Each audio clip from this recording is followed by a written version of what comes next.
El presidente electo Daniel Noboa trabajó en Olón con sus asesores para conformar su gabinete de ministros. Mañana se reunirá con el mandatario Lasso para iniciar la transición. Estados Unidos se ofrece para trabajar con el presidente electo Daniel Noboa y mantener la sólida alianza para combatir la inseguridad. La conformación de la nueva asamblea quedó definida con los resultados del voto en el exterior. La Revolución Ciudadana obtuvo 4. Televistazo le mostrará cómo quedó el mapa electoral de la segunda vuelta. Daniel Noboa se impuso en 16 provincias. 116 ecuatorianos dejaron Israel y llegaron en un vuelo humanitario. Otros 700 decidieron quedarse. La guerra no cesa en Medio Oriente. Cerca de 1,000 personas están sepultadas tras los bombardeos de Israel en la Franja de Gaza. Buenas noches, amigos, bienvenidos a una nueva semana de noticias aquí en Televistazo Estelar, este lunes 16 de octubre de 2023. Tras un día de las elecciones, el candidato de Acción Democrática Nacional con 35 años de edad se convertirá en el próximo presidente de la República. Comenzamos.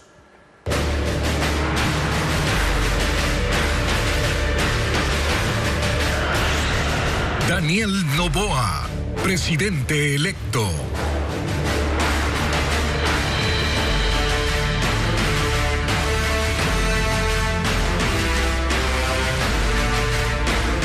Daniel Noboa ya regresó a su residencia en Guayaquil. En el puerto principal continúa trabajando en la conformación de su gabinete ministerial.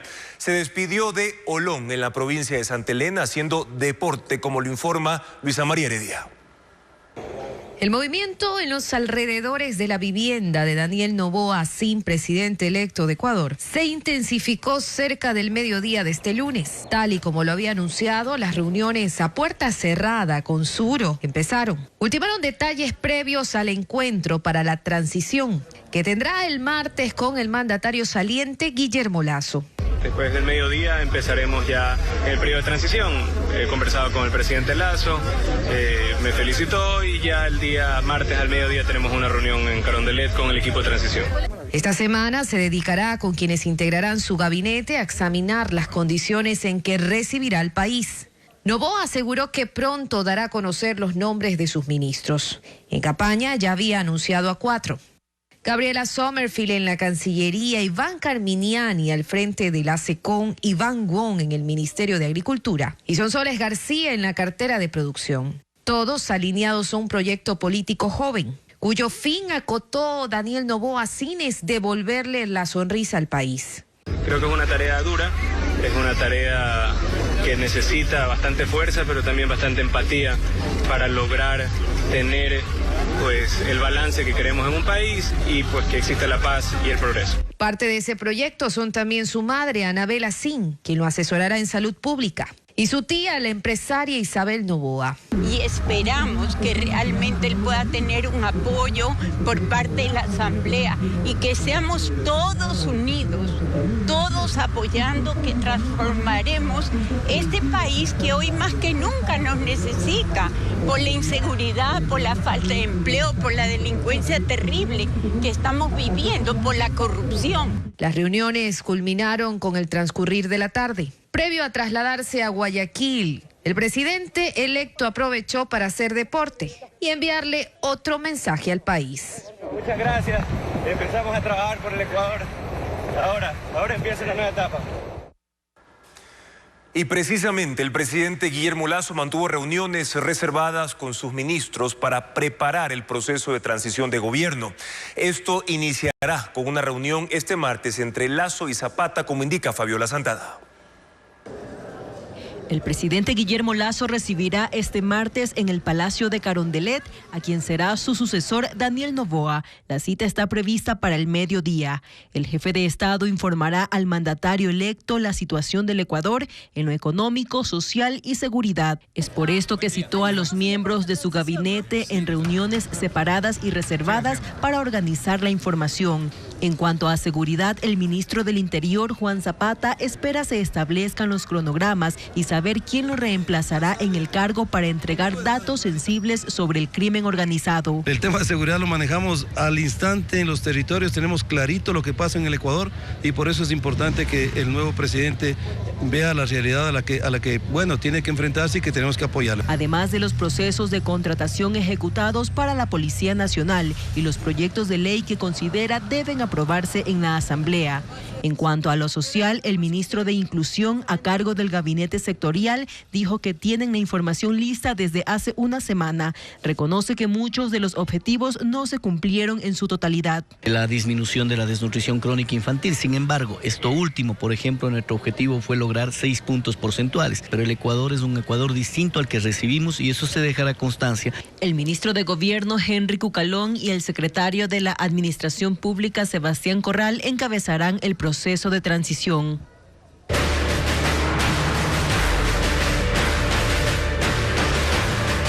Vamos ahora a revisar nuevamente los resultados oficiales por parte del Consejo Nacional Electoral sobre este balotaje, esta elección presidencial de segunda vuelta. Aquí los tenemos en pantalla. Daniel Noboa, de Acción Democrática Nacional, 51.84%, fue el ganador de estas elecciones con 5.238.517 votos, mientras que la candidata de la Revolución Ciudadana, Luisa González, obtuvo el segundo lugar con el 48.16%. Estamos hablando de 4.869.314 votos escrutados. Hasta el momento, el 99.26%, prácticamente ya el 100% de votos contabilizados hasta esta hora. Y la prensa internacional ha hecho eco de la elección de Daniel Noboa como presidente electo. Los medios destacan su juventud y también la familia de la que proviene. Luis Alfredo Zúñiga con más detalles.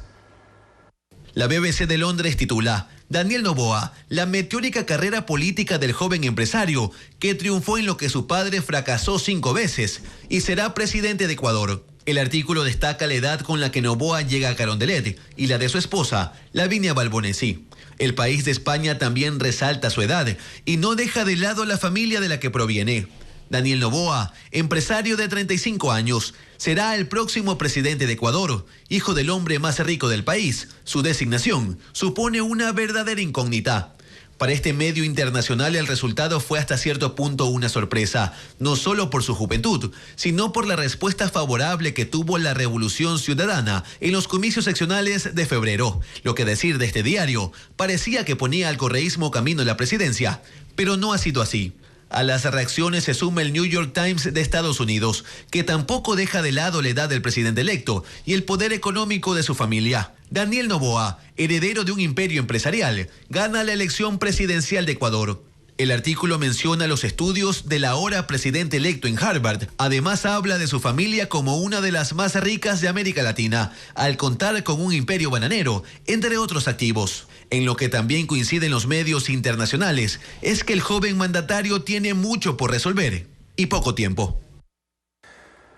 Verónica Abad será la nueva vicepresidenta de la República. Es la segunda mujer electa en Ecuador para ese cargo. Francisco Garcés indica que ella estará al frente del área social durante su periodo.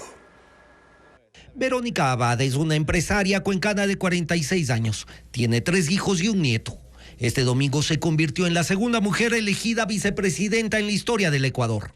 La primera fue Rosalía Arteaga, también cuencana, quien ejerció ese cargo entre agosto de 1996 y febrero de 1997 y que tras la destitución de Abdalá Bucaram asumió la presidencia por 5 días. Abad llegará a Carondelet con Daniel Noboa y ocupará el sillón vicepresidencial, cargo que también asumieron en su momento María Alejandra Vicuña y María Alejandra Muñoz, ambas durante el mandato de Lenín Moreno. La primera sucedió a Jorge Glass tras su destitución y la otra después de la renuncia de Otto Sonnenholzner. En ambos casos fueron elegidas por ternas en la Asamblea. Ahora Abad se alista para un corto mandato en el que tendrá una tarea específica. El tema social, sin duda alguna, el tema de los migrantes, que es parte esencial en este momento del desarrollo económico para el país. Entendemos de que las remesas de los ecuatorianos es el rubro más importante que también tiene el país y por lo cual nosotros tenemos que dar la facilidad y el apoyo a nuestros hermanos migrantes. Ella sabe que el tiempo de mandato de apenas año y medio es su principal dificultad y por eso su rango de acción será limitado.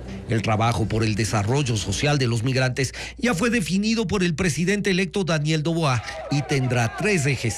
El uno es la protección de los derechos de los migrantes encaminada a la reunificación familiar. El segundo eje será fortalecer los lazos con el Caribe, una zona con más de 44 millones de habitantes. Y el tercero, mejorar las relaciones con más de 50 naciones africanas. Abad causó polémica en la última parte de la campaña electoral por expresiones, algunas previas a su candidatura, en las que se mostraba partidaria de privatizar la educación, salud y jubilaciones. Propuestas que contrastan con sus últimas publicaciones en redes sociales, en las que habla de fortalecer esos derechos de los ecuatorianos. La Fiscalía formuló cargos en contra de 2 integrantes de la Junta Receptora del Voto de Palma Roja en Sucumbíos, donde ayer se detectó el ingreso irregular de 14 papeletas a la urna, 13 de ellas marcadas a favor de la candidata de la Revolución Ciudadana, Luisa González, y una en blanco. Al secretario de la mesa se lo procesó penalmente por el delito de fraude electoral y al presidente por alteración de evidencias debido a que rompió las papeletas antes de que lleguen las autoridades. Las audiencias se dieron por separado, pero a ambos se les dictó prohibición de salida del país y presentación periódica mientras dura la instrucción fiscal. Vamos a seguir revisando los datos ahora por provincias, las más pobladas del Ecuador. Pichincha, escrutado ya el 100%. Daniel Noboa lleva la delantera con el 60.13% y Luisa González el 39.87%. Reitero, en la provincia de Pichincha ganó el candidato de Acción Democrática Nacional con 60.13% y perdió Luisa González con el 39.87%, ya el 100% escrutado en esta provincia. ¿Qué pasa precisamente en Guayas, en una provincia de la costa ecuatoriana? Luisa González ganó con el 52.13% y Daniel Noboa perdió con el 47.87%. Reiteramos esto en la provincia del Guayas, donde también está escrutado casi ya el 100% hasta el momento. Vamos ahora a revisar qué sucedió con Manabí. Escrutado el 99.25%, Luisa González 65.81% y Daniel Noboa 34.19%. Repito, estos son los resultados, los porcentajes para la provincia de Manabí, donde ganó la candidata de la Revolución Ciudadana con más del 65% de votos. Ahí se ha escrutado ya también casi el 100%.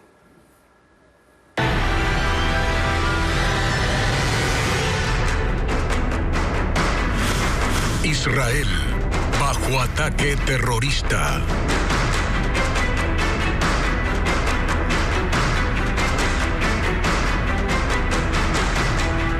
Los bombardeos no se detienen en la Franja de Gaza, zona crítica.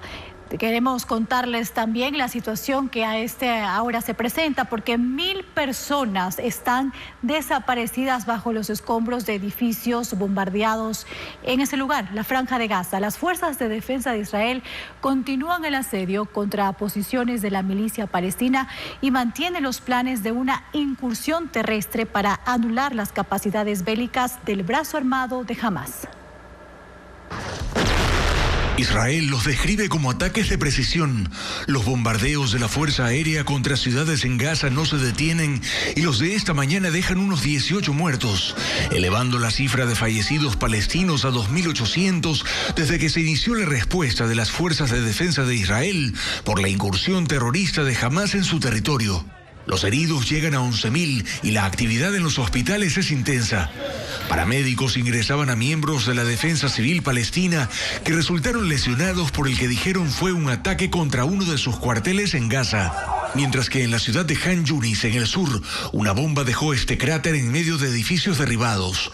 Barrios enteros están reducidos a escombros y bajo toneladas de piedra y cemento están los restos de unas 1000 personas reportadas como desaparecidas. Por parte del movimiento palestino Hamás se reportó el lanzamiento de cohetes contra Israel. Miembros del Parlamento en Jerusalén fueron evacuados ante una alerta y luego llevados al refugio subterráneo del edificio. También en Tel Aviv sonaron las sirenas. Israel teme que el conflicto se extienda a la frontera con Líbano en el norte, donde ya ha habido intercambio de disparos con el movimiento Hezbollah aliado de Hamas.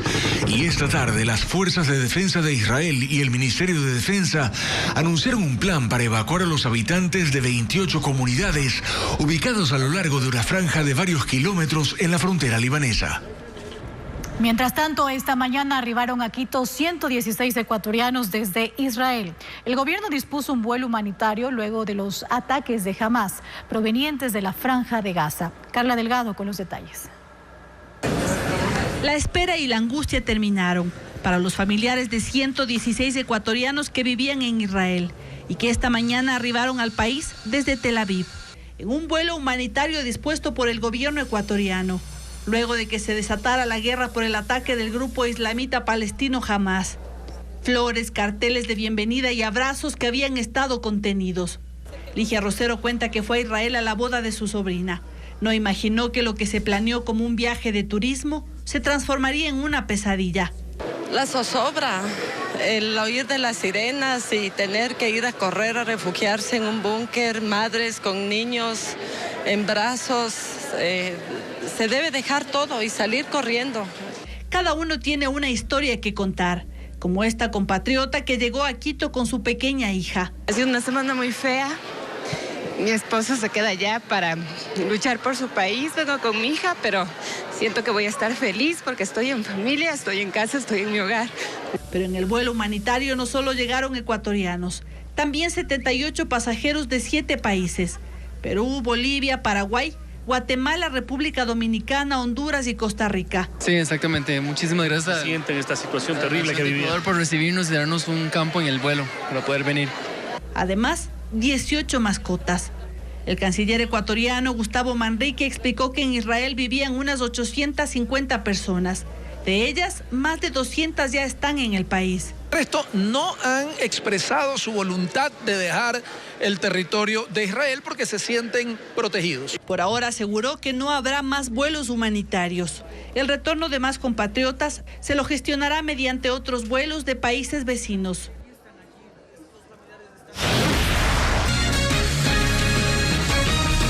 La Revolución Ciudadana ganó 4 de los 6 escaños de asambleístas por el exterior. El movimiento que respalda al presidente electo también sumó un legislador. Diego Puente muestra cómo queda la próxima asamblea. La repetición de las elecciones en el extranjero modificó la composición de la Asamblea Nacional. El correísmo pasó de 48 a 52 legisladores. Los nuevos escaños los alcanzó después de que se realizaron los comicios en 3 circunscripciones del exterior. Ahí ganó 4 de las 6 curules. Estratega, una empresa que se dedica al análisis de datos, presentó una proyección de cómo queda distribuida la Asamblea. Revolución Ciudadana es la primera fuerza política con 52 legisladores. Construye tiene 28, ADN 14, el Partido Social Cristiano el mismo número. Actuemos 8, Pachacuti 4, Claro que se puede 3 y otros 14 espacios se reparten entre movimientos que ganaron un legislador, son provinciales o tienen asambleístas que antes de posesionarse rompieron alianzas. Tras la repetición de las elecciones en el extranjero, Construye, la segunda fuerza en el legislativo, cree que se le perjudicó. Y de los 3 que tuvimos la vez anterior, ahora solo tuvimos 1, que es nuestra representante Carla Cruz. Por eso ya adelantan un proceso de fiscalización. Enjuiciar políticamente, que es fiscalizar políticamente a este nefasto CNE. Por la repetición de elecciones en el extranjero, ADN, la organización del presidente electo, sumó un legislador por Estados Unidos y Canadá. Una de las principales propuestas de campaña del presidente electo Daniel Noboa es la convocatoria a una consulta popular en el primer trimestre del próximo año. Jacqueline Rodas amplía los temas que prevé incluir. Con el triunfo de Daniel Noboa, se prevé que el país vuelva a las urnas para la consulta popular que plantea convocar en los 100 primeros días como presidente de la República. Según su plan de gobierno, las preguntas girarán en torno a 5 áreas: salud, economía, seguridad, terrorismo e institucionalidad. El presidente electo reiteró en campaña que esa es la vía más efectiva para conseguir cambios. En 17 meses hay que tomar acciones concretas y ser eficiente y rápido. Por eso, elegir la opción de una consulta popular en los primeros 100 días y no una asamblea constituyente. La noche de este domingo en Quito, la vicepresidenta electa Verónica Abad reiteró que la propuesta de consulta popular sigue en pie y amplió los temas que incluirán en el eje de seguridad. ¿Quién dice sí para eliminar la tabla de consumo al endurecimiento de penas? ¿Quién dice sí para introducir jurados independientes para romper la corrupción y la impunidad entre fiscales y jueces? Esa es la consulta popular. En el Consejo Nacional Electoral aclaran que se necesita presupuesto y tiempo. Para organizar una consulta popular, consejero Cabrera, que son 4, 5, 6 meses, bueno, tendríamos que ver, porque no es sencillo, no es mandar a imprimir papeletas y luego ponerlas en las urnas para que es todo el aparataje. La posesión del binomio se dará en diciembre. La convocatoria a la consulta sería entre marzo y abril. El electoral del Guayas tiene previsto culminar el escrutinio esta noche luego de revisar 349 actas con inconsistencias. Diego Cuenca con el informe. La Junta Electoral del Guayas, a las 2 de la tarde de ese lunes, reinstaló la sesión para revisar 349 actas con inconsistencias. Son 100 personas encargadas de ese recuento de votos. El último esfuerzo para terminar el escrutinio. Es muy probable que esta noche tengamos ya el 100%. Nuestra idea como Junta es el día de hoy concluir. Hasta el cierre de ese reportaje tenían listo el 96,86% de las actas válidas de Guayas. Luego de que anoche 20 empleados del CNE concluyeran el conteo del voto en casa y de los presos sin sentencia, esa jornada se dio en medio del resguardo de 140 uniformados entre policías y militares que estaban adentro y fuera de la delegación electoral del Guayas, ubicada en el norte de Guayaquil. Custodiaban los 450 camiones con biombos y papeletas que a las 8 de la noche del domingo arribaron al sitio desde los 25 cantones de la provincia, donde votaron más de 3 millones de personas, la localidad con más votantes del país. Las autoridades del CNE determinaron que en Guayas no sufragaron 485.619 personas, en comparación con la primera vuelta, donde faltaron más de 500.000 votantes.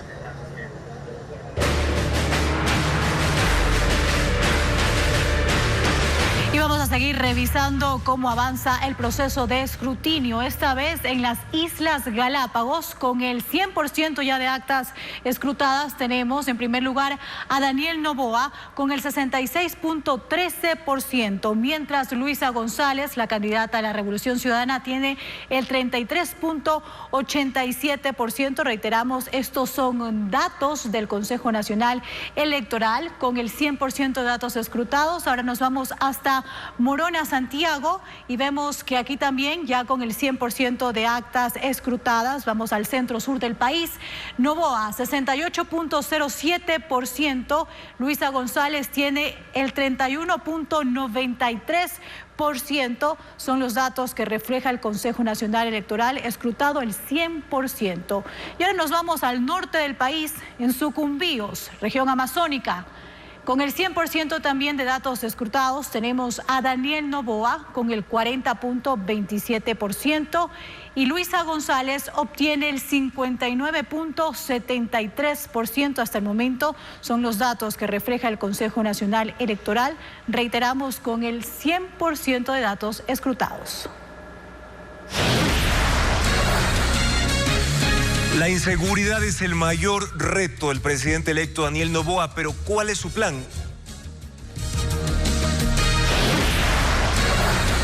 Además, recordaremos las producciones más destacadas de Disney, que cumple 100 años.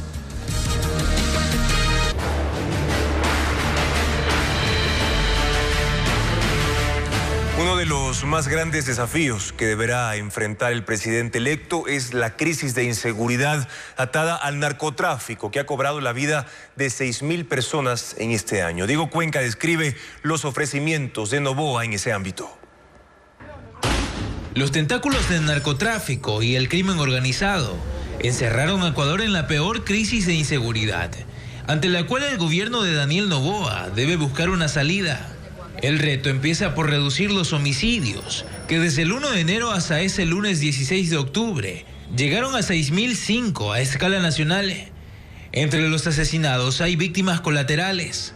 El problema se extiende hasta las 36 cárceles, cuya crisis se agravó en el 2021, con al menos 14 masacres que dejaron 549 presos asesinados.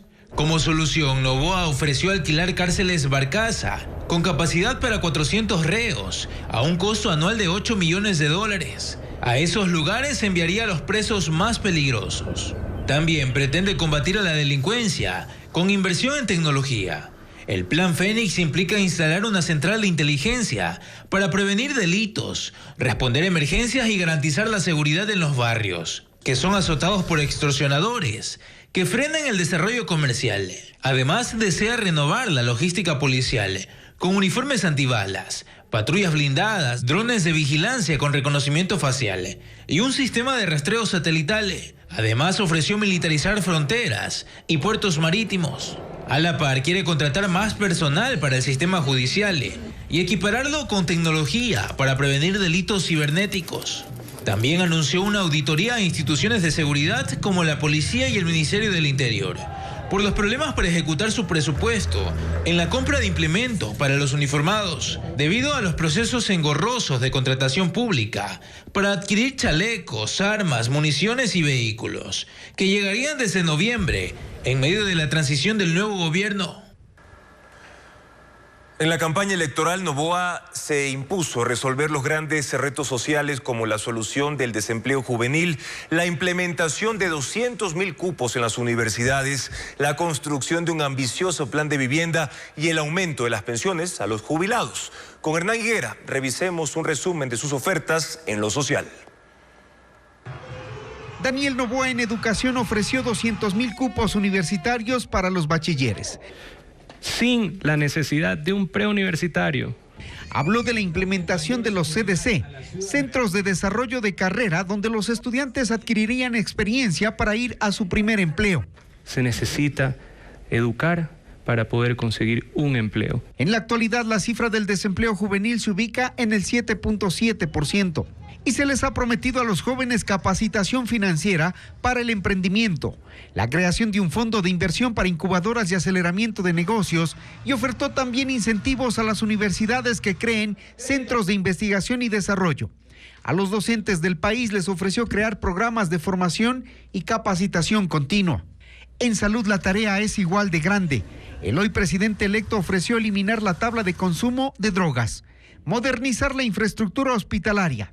Noboa habló también de contratar personal médico para las zonas rurales y reforzar la salud preventiva en la zona urbana, además de crear el Plan Nacional de Medicamentos e Insumos para abastecer a los hospitales estatales de forma permanente, financiar y crear el bono de $60 para que madres embarazadas se alimenten correctamente y crear guarderías en todo el país con alimentación y atención pediátrica gratuita. A quienes no tienen una casa les habló de un plan de vivienda denominado Mi Casa Linda, con financiamiento blando a 25 años plazo e intereses del 4%. En el debate de la segunda vuelta incluso dijo dónde lo haría. Hay una refinería invisible que costó $1.500 millones aplanar ese terreno. Ya está listo para hacer un plan de vivienda importante y beneficiar al pueblo manabita. Daniel Noboa les habló a los agricultores, a quienes ofreció tecnificar el agro por medio del Plan Nueva Semilla, para entregarles a pequeños y medianos agricultores estudios de suelo y clima. También condonar los intereses de las deudas contraídas desde 2019. Dar créditos de emergencia, ayudar en el financiamiento al pequeño y mediano agricultor. Pese a la crisis financiera que enfrenta el Instituto de Seguridad Social, el presidente electo mantiene la oferta de aumentar la pensión mínima de los jubilados a un salario básico unificado, es decir, no podrán recibir menos de $450. China recibe a líderes y delegaciones de 130 países para el Foro Internacional de Cooperación denominado Franja y Ruta, una iniciativa del presidente chino Xi Jinping para potenciar sus vínculos con el resto del mundo a través de grandes rutas comerciales, terrestres y marítimas para negocios con Europa, Asia y América Latina. Así también, China identifica países y regiones más atractivos para sus inversiones en los próximos 10 años, luego de analizar analizar factores de oportunidades y riesgos.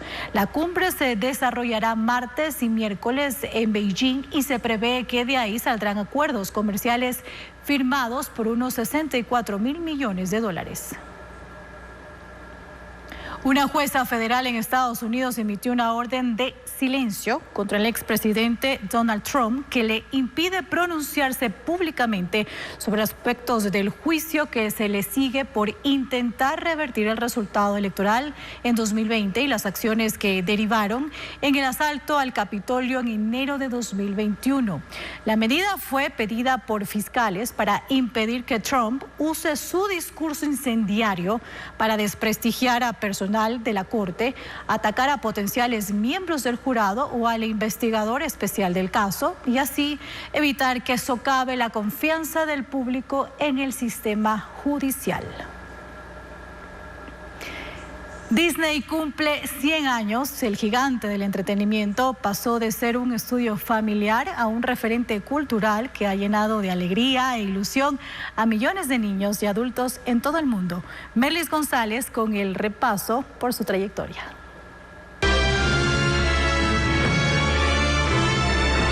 La aparición de este castillo en una pantalla es señal de que a continuación iniciará una gran historia. Esa es la referencia que ha logrado Disney en sus 100 años.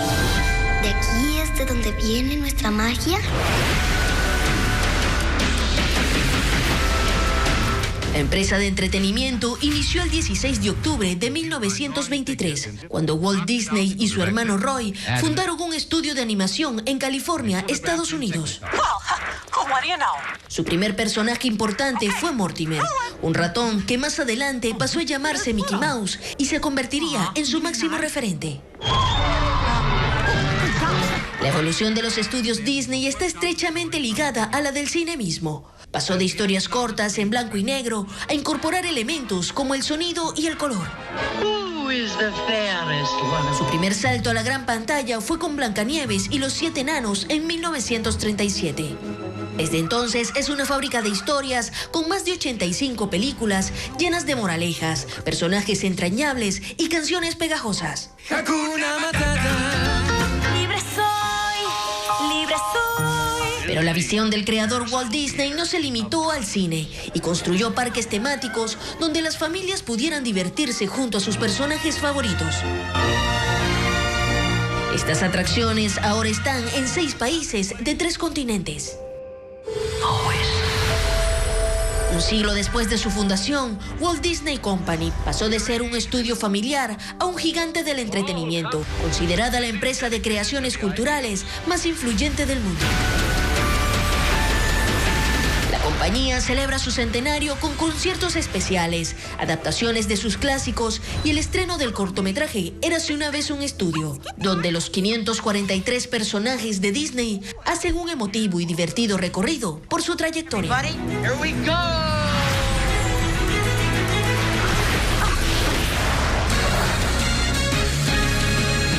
¿Cómo prevenir la muerte por cáncer de mama? Luego de la pausa, expertos responden. Sigan en sintonía de Televistazo Estelar. En su cuenta en la plataforma X, Brian Nichols, secretario adjunto para Asuntos del Hemisferio Occidental, felicitó al pueblo y las instituciones de Ecuador por las elecciones de ayer. Indica que esperan con interés trabajar con el presidente electo Daniel Noboa y continuar su sólida alianza con Ecuador para promover la seguridad, la prosperidad inclusiva y otras prioridades compartidas. Y las misiones electorales internacionales destacaron que los candidatos aceptaron sin problemas los resultados de la segunda vuelta y que la jornada haya transcurrido con normalidad. También compartieron recomendaciones para que el CNE mejore el uso de herramientas tecnológicas. Los observadores internacionales presentaron sus informes y destacaron el orden y normal desarrollo de la segunda vuelta. Calificaron de positivas las medidas de seguridad aplicadas en los recintos, la agilidad en el sufragio, escrutinio y procesamiento de datos, así como la aceptación de los resultados por parte de los candidatos. Que los 2 partidos políticos que hayan ido a la contienda en la segunda vuelta reconozcan en la misma noche los resultados, eso es que habla muy bien del Ecuador como país. Entre sus recomendaciones consta mejorar el uso de la tecnología. Un delegado de la misión electoral del Parlamento andino dijo que el sistema de capacitación virtual a los miembros de las juntas receptoras del voto tuvo fallas en los últimos días. De igual forma, recordaron los problemas del voto telemático en la primera vuelta. Se recomienda que el Consejo Nacional Electoral lleve a cabo investigaciones exhaustivas sobre los desafíos relacionados con el voto telemático, al mismo tiempo que fortalezca y otorgue un papel más prominente a su equipo de informática para el desarrollo de sistemas informáticos propios. Y se refirieron al asesinato del candidato presidencial Fernando Villavicencio y de sus presuntos asesinos. Rogamos, Presidenta, porque forma parte del proceso electoral, que es su Consejo Nacional Electoral, no desmayen en saber cuál ha sido la verdad electoral también de esas muertes. Las muertes no pueden ser olvidadas. También hubo pronunciamientos de otros sectores de la sociedad. La Conferencia Episcopal Ecuatoriana y la Cámara de Industrias resaltaron que la segunda vuelta haya transcurrido sin incidentes ni episodios de violencia. Las provincias de la Sierra y la mayoría de la Amazonía dieron el triunfo a Daniel Noboa en los comicios de ayer. El correísmo sufrió una nueva derrota, pero afianza su poder en la costa. Francisco Garcés con los datos. Daniel Noboa ganó las elecciones presidenciales en 16 de las 24 provincias del país. En la Sierra se impuso en Carchi, Imbabura, Pichincha, Cotopaxi, Tungurahua, Bolívar, Chimborazo, Cañar, Azuay y Loja. La región fue de mayoría unánime para Noboa y fue Tungurahua en donde sacó la mayor distancia con el 74,5% de los votos, a diferencia de Luisa González que obtuvo el 25,4% de los sufragios. En la costa ganó en El Oro, provincia en la que se impuso con el 50,1% de los sufragios. Ahí ganó con 1.444 votos. También en Galápagos, donde le sacó 30 puntos de ventaja a González. En la Amazonía, Daniel Noboa ganó en Napo, Morona, Santiago, Zamora, Chinchipe y Pastaza, provincia en la que la diferencia fue de casi 50 puntos. Ahí Noboa tuvo el 74,2% de los votos y Luisa González el 25,7%. Ella, en cambio, ganó en Esmeralda, Santo Domingo, Manabí, Guayas, Santa Elena y Los Ríos. Manabí es ampliamente afín a Luisa González. Ahí obtuvo el 65,8% de los votos, dejando a Noboa atrás con el 34,1% de los sufragios. También ganó en Sucumbíos y Orellana, en la primera de ellas con el 59,6%, mientras Daniel Noboa obtuvo el 40,3%. El mapa no difiere mucho del que dejó como resultado la elección presidencial del 2021, en la que Guillermo Lasso se impuso en 17 de las 24 provincias. Ganó en las 10 de la Sierra, en la costa solo se impuso en Santo Domingo y en el oriente ganó en 5 de las 6 provincias. Y seguimos hablando de las provincias y por supuesto los resultados que se han obtenido ahí. Vamos ahora hasta el norte del país, en una provincia fronteriza. Hablamos de El Carchi con el 99,19% escrutado, también casi el total de votos contabilizados hasta el momento en ese territorio.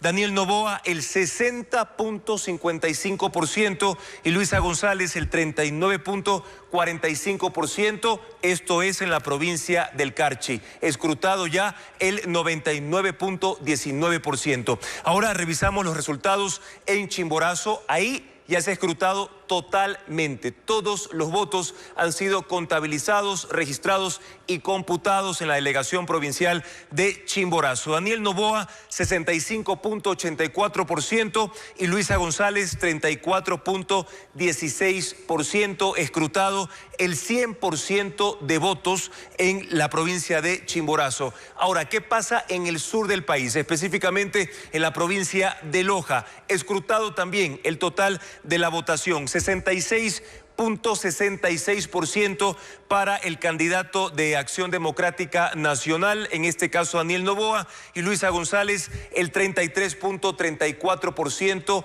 en la provincia de Loja, escrutado el 100%. Ahora, en Manabí, las Fuerzas Armadas transportarán cerca de 10,000 votos vía aérea desde zonas rurales de difícil acceso. Es lo que falta en ese territorio para poder cerrar el escrutinio en la provincia, como informa William Young. Son cerca de 10.000 votos los que aún faltan para culminar el escrutinio en la Junta Electoral de Manabí. Corresponden a juntas de 22 zonas rurales, ubicadas en sectores de difícil acceso. En todos los casos, ese material electoral debe ser trasladado por las Fuerzas Armadas vía aérea, según Julio Yepes, director de la delegación provincial. Son lejanas, son en algunos cantones, son de Pedernales, del Carmen, de Flavio, de Santana. A estas áreas se ingresa específicamente por helicóptero y es, de acuerdo a la planificación de las Fuerzas Armadas, este desplazamiento. Para el escrutinio de las actas que están por llegar, se habilitaron áreas del Centro Cívico Ciudad Alfaro en Montecristi. Allí trabajaron cerca de 200 personas desde las 5 de la tarde de este domingo hasta las 4 de la mañana de este lunes. La jornada se reinstaló esta tarde, pero ya solo con 30 personas porque el movimiento es menor. De acuerdo al cronograma, los resultados totales estarán listos este miércoles. En esta provincia hay 1.200.000 votantes. Es la tercera con más electores del país. A escala nacional, 1.186 personas fueron detenidas en varios operativos ejecutados durante los comicios electorales.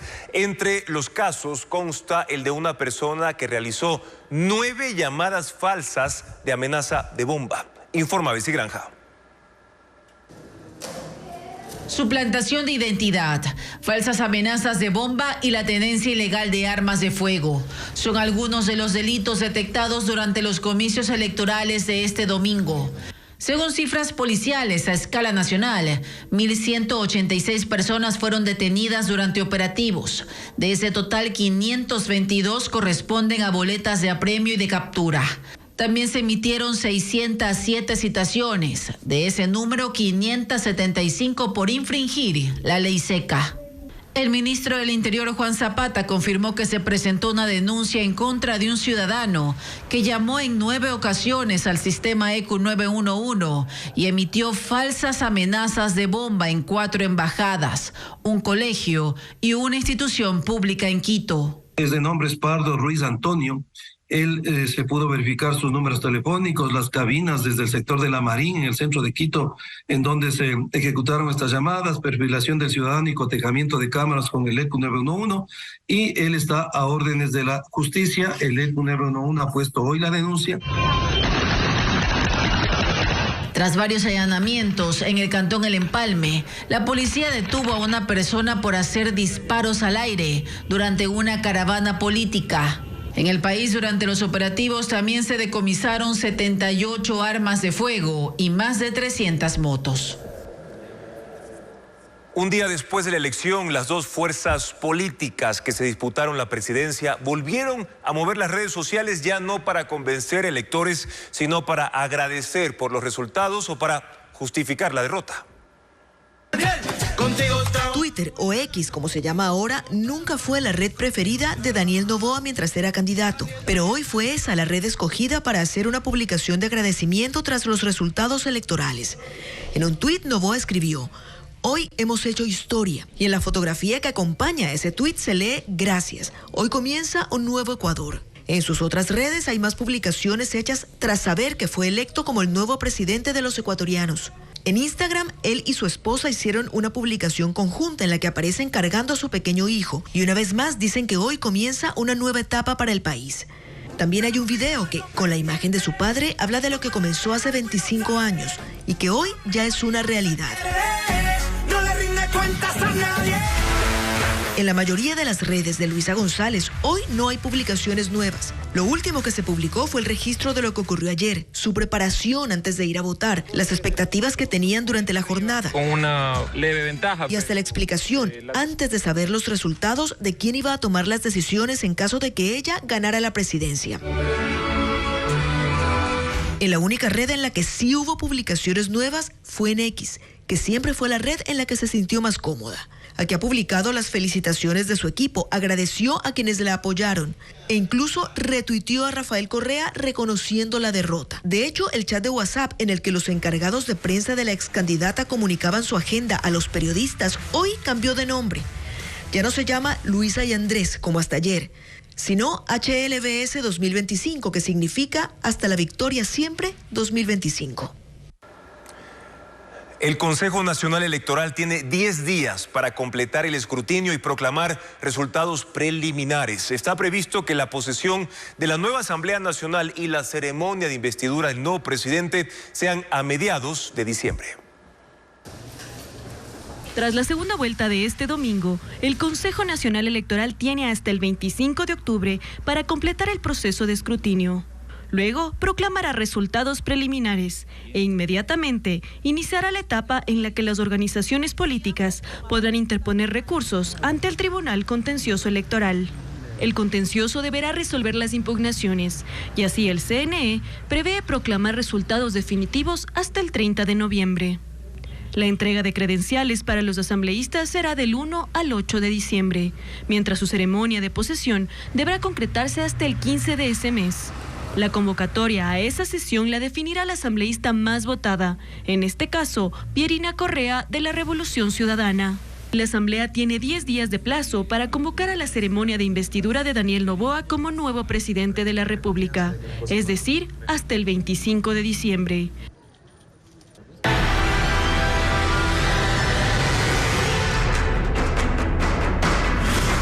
Israel, bajo ataque terrorista.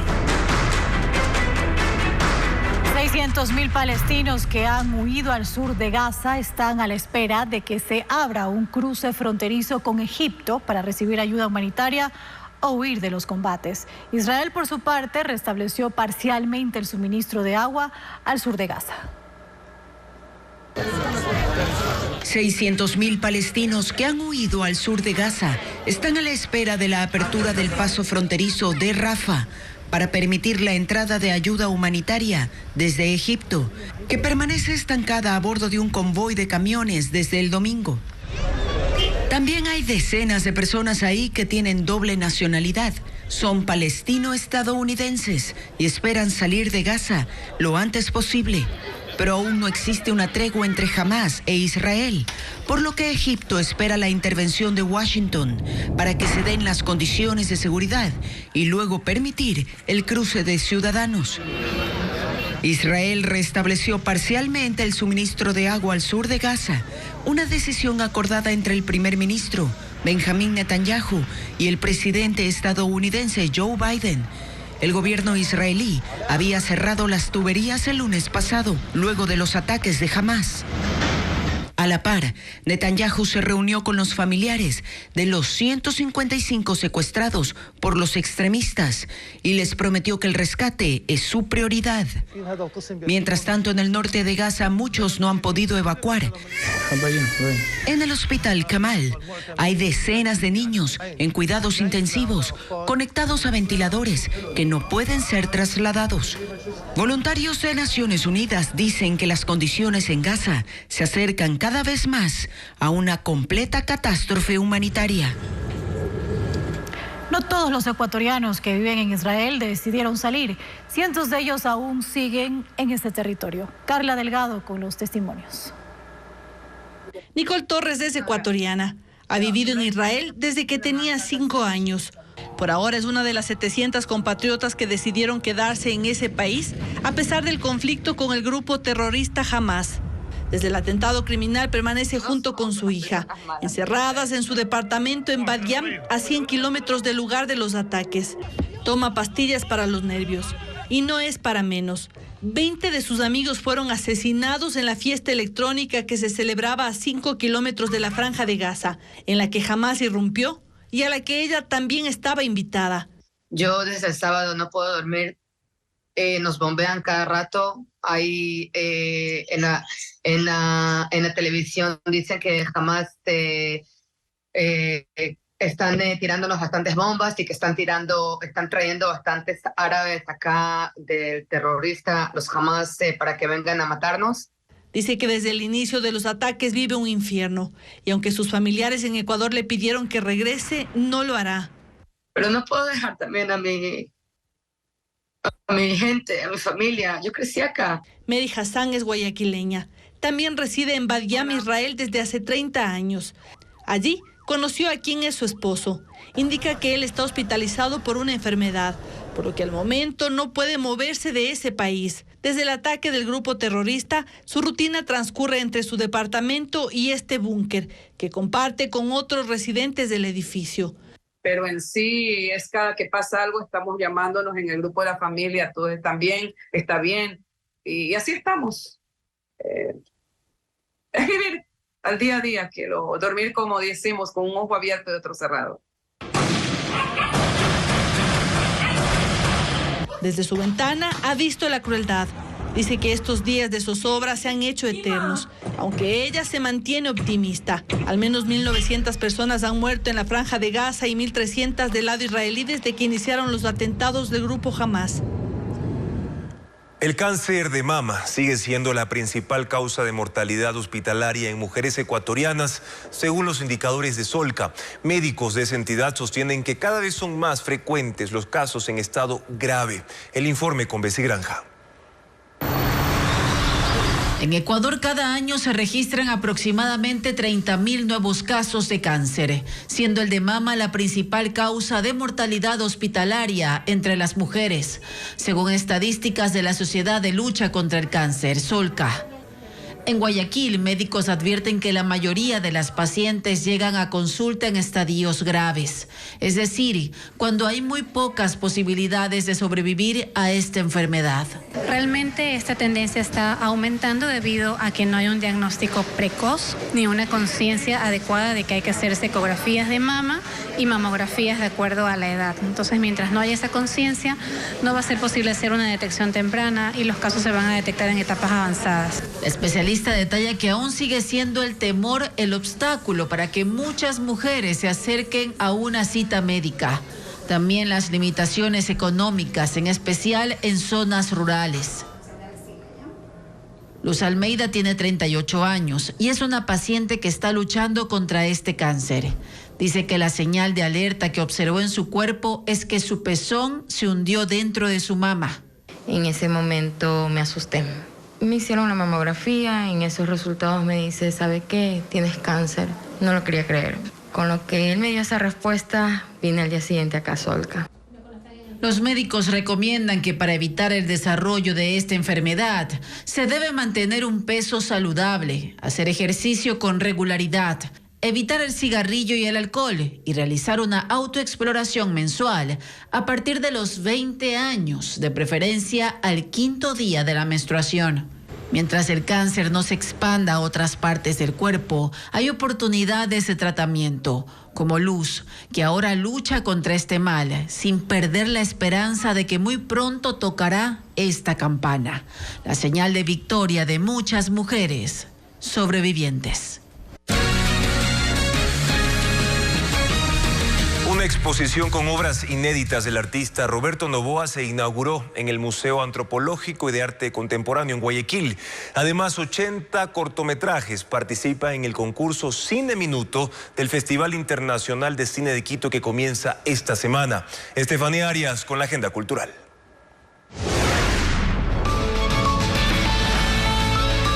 Obras inéditas del artista Roberto Noboa se exponen en el Museo Antropológico y de Arte Contemporáneo MAC en Guayaquil. Son pinturas y dibujos en óleo denominadas Otaru no Ikari, que significa la luz de la luciérnaga. El pintor hace un recorrido por la historia del arte, combinando personajes y animales. La curaduría estuvo a cargo de Mónica Espinel. Que habla de recuerdos, sobre todo, ¿no? Recuerdos manejados desde hoy día, ¿no? Lo que somos hoy día, lo que el artista siente, lo que uno siente en el momento de trabajar dentro del estudio. La muestra estará abierta hasta el 3 de diciembre y este miércoles 18 habrá una visita guiada por el artista junto con la curadora a las 11 de la mañana. Expresiones artísticas. Desde este martes 17 hasta el domingo 22 será la 8ª edición del Festival Internacional de Cine de Quito. Como parte de la agenda está el concurso Cine Minuto, que consiste en la producción de un filme de 60 segundos sobre Quito, centro del mundo. Este año se inscribieron 80 cortometrajes locales e internacionales. Además de conversatorios, también se proyectarán 35 cortometrajes, 7 de ellos ecuatorianos. Las funciones se darán en Quito y Guayaquil. Ciudad y Natura es una exposición que habla del cambio climático y de salvar el medio ambiente, que abrió la 6ª edición del Festival de Culturas Urbanas en la Alianza Francesa de Guayaquil. 3 artistas ecuatorianos crearon estas obras: Mila Salazar, conocida como La Arisca, Su Forma y PSK. Como parte del evento también habrá talleres de danza con 2 bailarines franceses como invitados especiales, además de proyecciones de películas y conciertos de rap. Estaría bien en mis noches alegres. Estas actividades se desarrollarán hasta el 28 de octubre en 2 sedes, en la Alianza Francesa del centro de la ciudad y en la Universidad de las Artes.